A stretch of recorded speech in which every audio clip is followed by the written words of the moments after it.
Hi guys, 1 year ago I walked through that door for the first time as a full-time professional knife maker. I survived my first year and it's been a very interesting year. Let me say this, I can honestly say that I didn't choose to become a knife maker. I didn't know this was going to happen. My journey began about 2.5 years ago when I had a desire to own a high quality bushcraft knife, and I went on the internet and discovered that they weren't cheap, and then also having an element, a degree of ability, I decided that I would try and make my own. And my early attempts, although at the time I thought they were quite good, I'm trying to look for one now. Actually, I've got a few scattered around here. Looking back, they were rather rough, to be honest with you. And so I then purchased a budget bushcraft knife called the Condor Bushlaw. And then I decided again to have a go at making knives. This time I modelled my early knives on the Condor Bushlaw, and the knives that I saw on the internet, you know, the high class knives that I saw on the internet. Not wanting to name any names, but you know who I mean. Anyway, they kind of got better. They got better bit by bit, slowly by slowly. And each knife at the time was built to the best of my ability currently at that time. And then I made a much bigger leap forward when I was able to actually physically hold some of these high class knives in my hand and look closely at the details, and then talk to a few people that knew a thing or two that pointed me in the right direction, and then my knives really took a step up again. But what's become apparent is that the more the knives become, the more refined the knives become, the more pressure there is to well, can I say this, that the more refined the knives become, the less errors there are in the knife. The errors that are left may be the harder errors to remove or to rectify, and the less errors there are, those errors that remain show even more. My early knives were full of scratches and odd grind marks here and other marks there, and they didn't really notice because they all blended in. But when the knives become more perfect, one little scratch mark would stand out, and sometimes be very, very difficult, nigh on impossible to remove. Until that is, my skill levels developed to such a point that I was able to overcome that. But the other thing about being in this position now, it's not just about building the knives. There are other aspects. There's emails to answer, multiple emails sometimes from individuals, you know, and I try to give an estimation as to when the knife will be ready. But one thing I have learnt is that I am not prepared to rush. You cannot produce a high class knife if you feel under pressure, or an individual is trying to push you to get their knife sooner. I'd rather, if there were people that aren't prepared to wait for a bushcraft knife from me, I'd rather you say so and don't order from me, or if you're on my waiting list, then I'll refund you your deposit, because I'm not prepared to rush the building of these knives. But I will say you will get your knife eventually. You'll get your knife. Anyway, going back to how I found myself in this position. A year ago, more or less to the day, my old job came to an end. It was a job that I had for 22 years. I was responsible for transporting a handicapped person. Their health had declined and they had to go into full-time care. And I found myself without a job, which at my age, now in my early 50s, with a health condition which isn't going to kill me, I hasten to add, but nevertheless I do have a health condition, and in the present financial climate, finding a new job for me appeared to be nearly impossible, and I did apply for a few jobs, and I was just turned down flat, and the only string I had to my bow was knife making, and it was developing at that point to a level where the knives were just becoming sellable, and so I developed it, and I wouldn't be where I am now if it wasn't for the input of certain individuals, because having these individuals behind me gave me the incentive to carry on, because believe me, it hasn't been easy. This first year has not been easy. So I think it's only right really to mention a few individuals. Got a list here, and I'm going to miss loads of people out. I'm sure I'm going to miss people out, and it's just the way it is, you know, when you do these sort of videos a bit off the cuff. I've got a little bit of a list, a bit off the cuff though, but I'm going to miss a few out, and if I have missed anybody out, I really do apologise. I'm not a computer, I'm afraid. Well guys, you've seen this machine on many of my videos. It was handmade by someone that didn't know me at the time, that wouldn't accept any payment. He just watched my videos, and he said, and he has an engineering background, and he said, I can see a lot of how you think and work, and he said it's very similar to the way that I think and work, and he built me this machine from bits and bobs. I think it took him a while to build it, and as I say, he wouldn't accept any payment, and that's John Wellins, who's become a very good and close friend, whom I talk to very regularly on Skype, and I visit John every so often. I go to Birmingham where John lives, and then we go to a metal supplier there where I get some bits and pieces for my knife building, and John takes me for a white knuckle drive through Birmingham, and on many occasions when I've been building my knives, I've hit against a few problems, and on many occasions, as I say, I talk to John on Skype, and I'll bounce ideas off of him, and then 9 times out of 10 come back with a solution. So having John in the background has really been a huge help to me, great support. As I say, the machine he's built has built probably getting on for 150 knives now, and this machine will run for hours and hours and hours. And the other good thing about this machine, it's all the bits are replaceable. They're things that I can replace myself. I had a problem with the tracking wheel. It was simply a matter of just take the tracking wheel off, wind some tape onto it to give it a bit of a crown. Problem solved. Tracks as good as anything.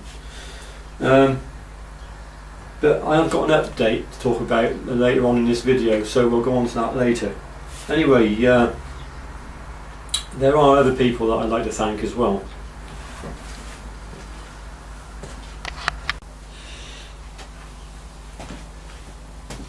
Lee, aka Fleabag, made me this sign. He's made me another sign as well. So this now proudly hangs in the Jacklore workshop. And if I ever do expand and go off to shows, which I'd like to do at some point, maybe this coming year, I don't know, to have a banner on my stall, this would be absolutely ideal. Thanks very much for that, Lee. It's really brightens up what could be a rather dull wall, I think.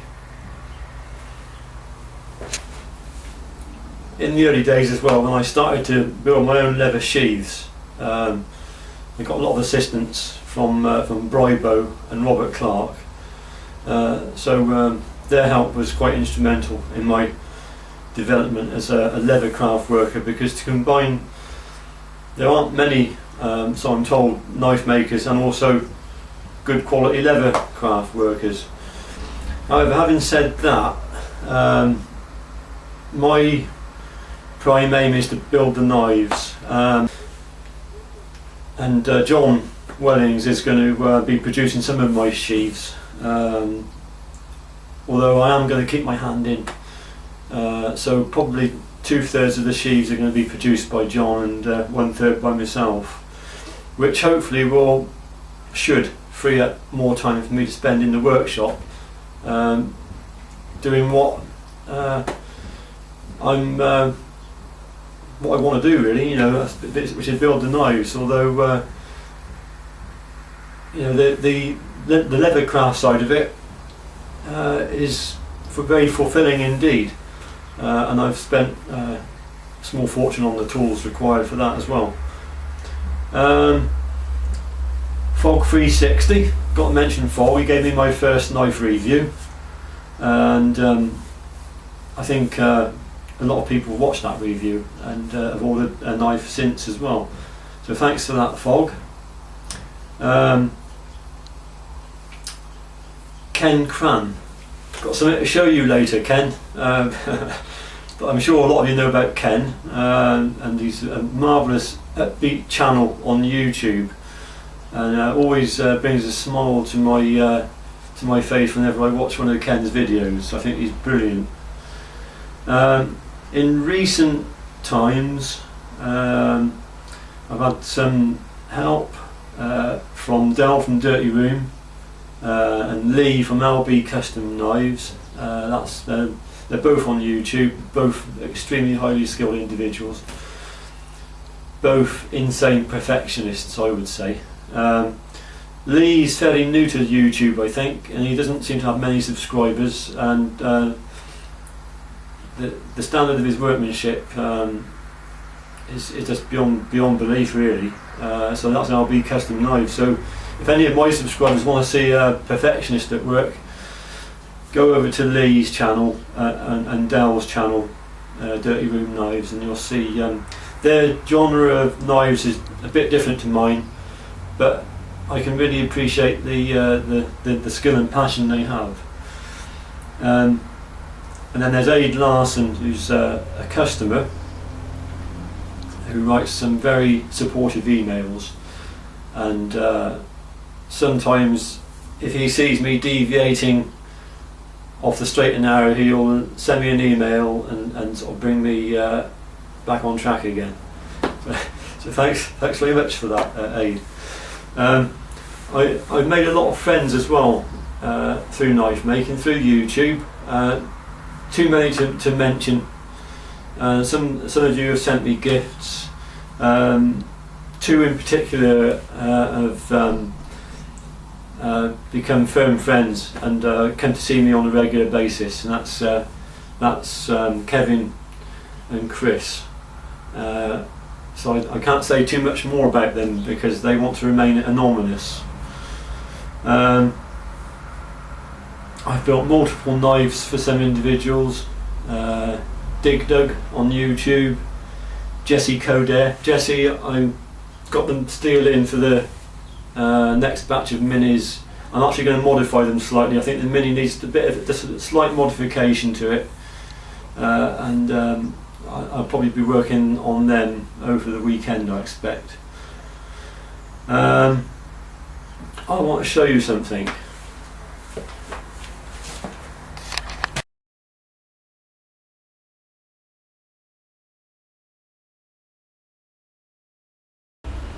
Well, as you know, knife making is very, very dusty, extremely dusty and dirty. So I produced a clean room in another workshop that I own, and I've kept my clean room for my kiln and my heat treat oven. And I've had a few people say, why are you using that cheap oven when you've got an extremely accurate kiln? The reason is, I think I can just get them both in shot there. The kiln is ideal for taking the blades up to 810 degrees centigrade for the initial hardening. The problem is that after you've quenched the knives, it's imperative to get them into their first temper cycle within minutes of them being quenched. Now this has been sitting at about 810 degrees centigrade. To get this down to the tempering temperatures that I need takes at least half an hour, sometimes even longer on a warm day. And then when you close the door, you can even get what's called rebound, and it can go higher than the tempering temperature you want. So it's far too long. So by having a different oven here for my tempering, I can immediately have them tempering within minutes after quench, and I monitor the temperature using a thermocouple, and having insulated this little oven, it's accurate to within 2 or 3 degrees centigrade, and it's plenty good enough for 01 tempering 01. And the results I've had from it just recently I'm extremely happy with. But one of my subscribers and one of my customers, Harry Hugzand, was watching me, and because he knows I sit here for the whole tempering duration, and I watch those digits to make sure it doesn't fluctuate. And Harry said, "Oh, I've got something for you," he said, which will help you. And let's just move that down so you can see it. This box arrived.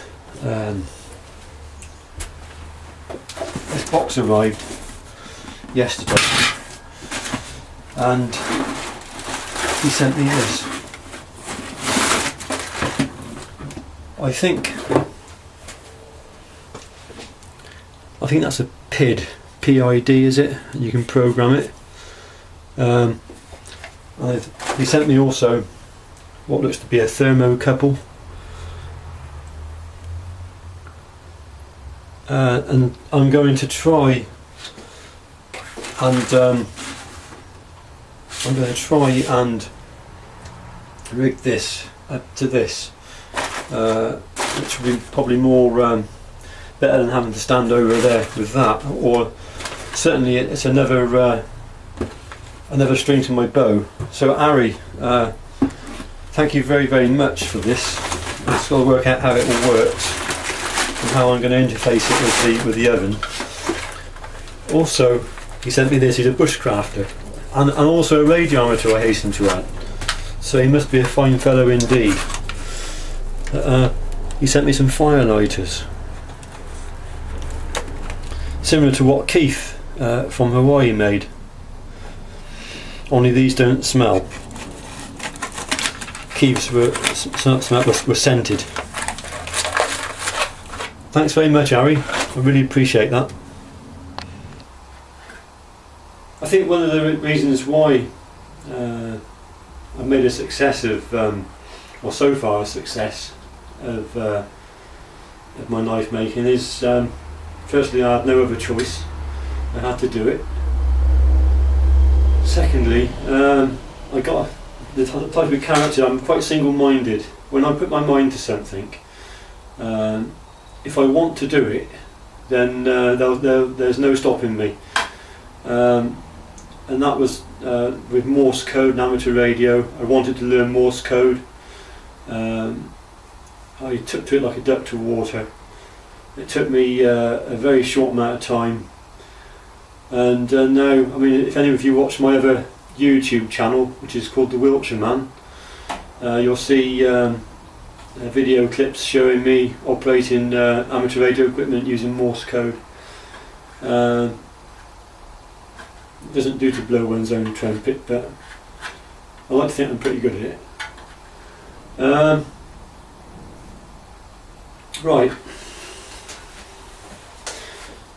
I'm going to show you some of my latest knives, which I think are now amongst the best I've ever done, and a few changes, what I've got planned for the future, a few changes to the workshop here.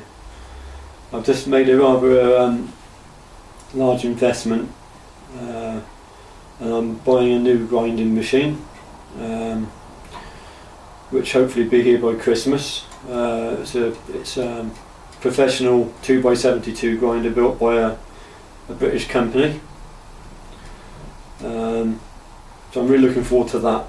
That'll really help me, because the machine that John's built me, it's brilliant for doing certain things, but if I want to get small internal radii cleaned up, I've got to grind on these wheels. I'll show you. I've got to grind on these wheels here, and what it is basically, if I can take the belt off,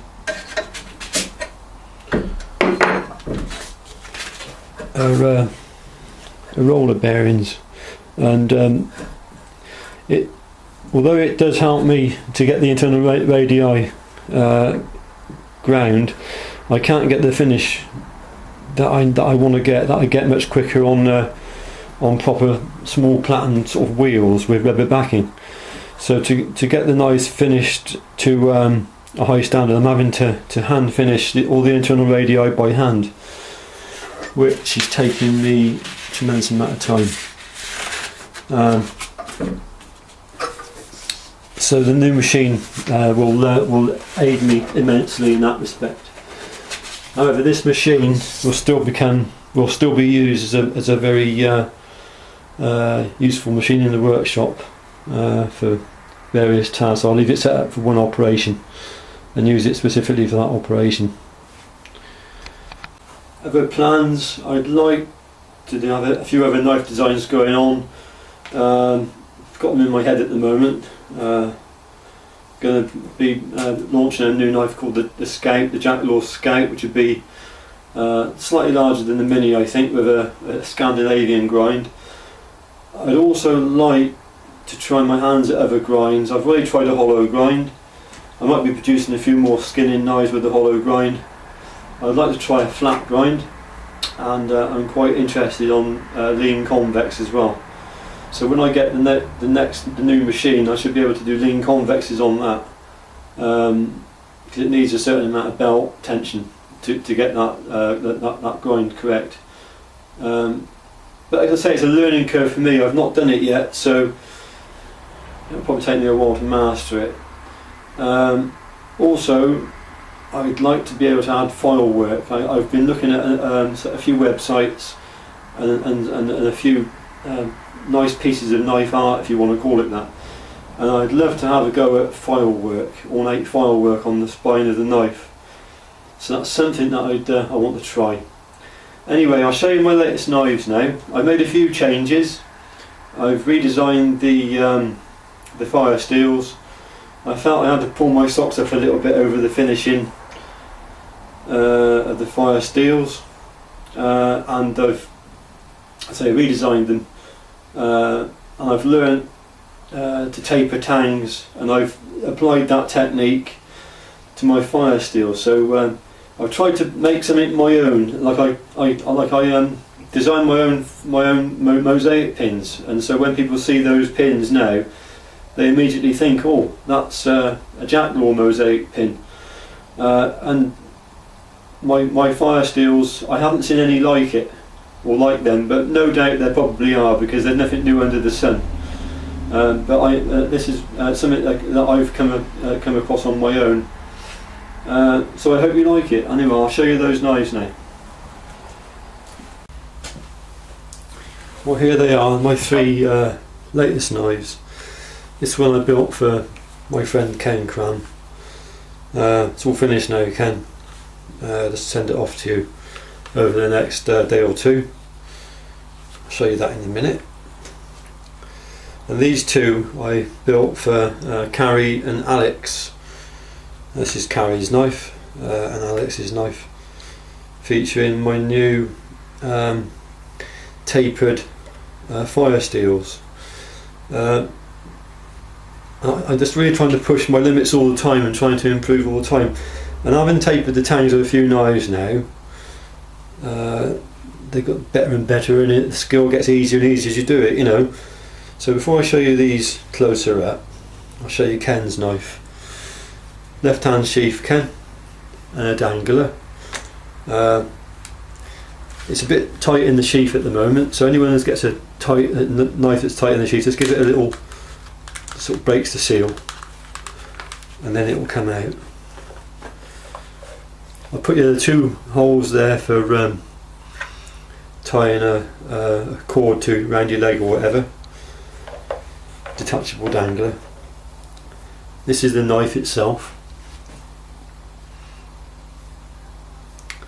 My own mosaic pins. The logo. Nice, clean, equal taper. I don't know how well you can see that, but I hasten to add it's an equal taper.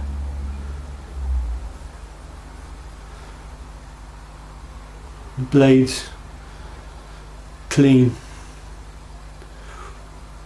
All the internals there, internal radii, all clean. Fibre liners.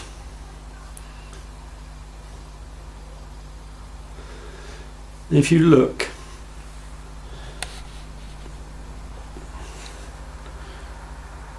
you can look and you'll see, don't know how well that's coming out, dead straight.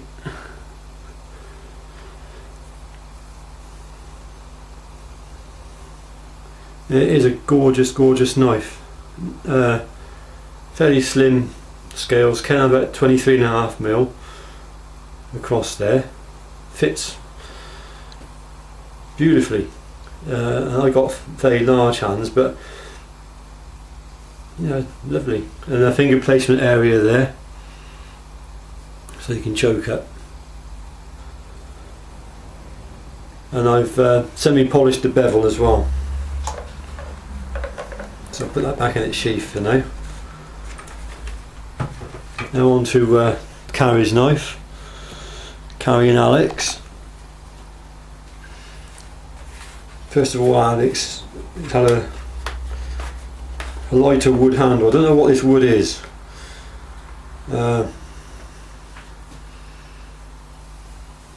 This has got full tang, not tapered. About 23mm across. Nice and clean. Clean, nice equal plunges. Nice sharp grind lines there.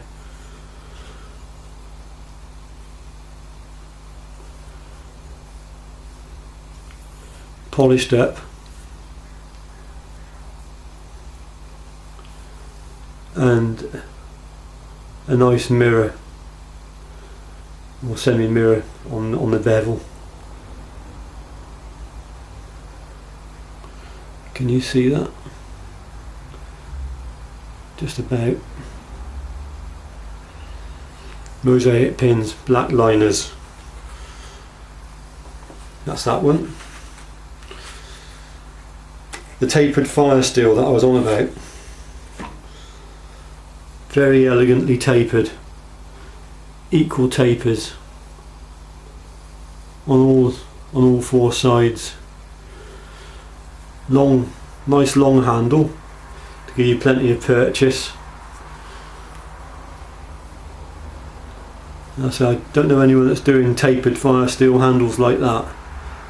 So probably there is somebody, I expect there always is. But anyway, that's something that I decided to do. And then there's Carrie's knife. A dark wood. I don't know what this wood is, but this is a very beautiful wood in my opinion. I prefer this over the white wood. And this wood has come up a lot nicer. It polished up nicer, it worked nicer, it's just a nicer wood all round. Rather beautiful knife. Again, polished bevels. Both sides. Red fibre liners. All hand finished. Hope you're watching, Marcus. All hand finished, no nasty grind marks, nothing like that. Just smooth, as it should be. A beautiful knife. Again, when you get them, hold them up to your eye and you'll line it all up. It's all dead straight. So I think these are fitting knives really to show on my first anniversary as a knife maker. I think these are almost exhibition pieces. Maybe that's going too far, I don't know. Anyway, YouTube people, thank you for your support, thank you for watching my videos, thank you for your words of encouragement and your comments. I know I don't often answer back, I'm just so busy, there's enough hours in the day, but I really do appreciate you you watching me, supporting me, and of course, I mean, if anyone does have specific questions, I always try to answer them. If anyone's building knives, or I'm always willing to share what I've learned, you know. And life's a learning curve, and the learning process goes on, even for me now. I've still got a lot to learn.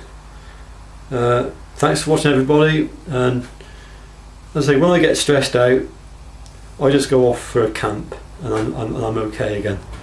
So if you watch the Watchman's channel, you might see he's been out camping, probably tonight. All the best, folks, thanks for watching, bye for now, and remember, well, I've got to do it, haven't I? And remember, yes, let's see if your knife is sharp enough to do this, Carrie. Let's have a look.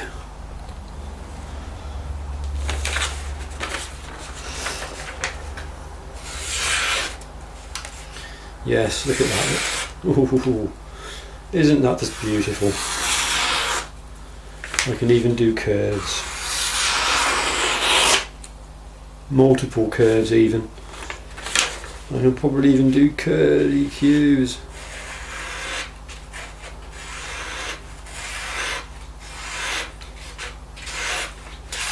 Anyway, lads, I'm going to go and upload this video now. Hope you've enjoyed it. Stay sharp.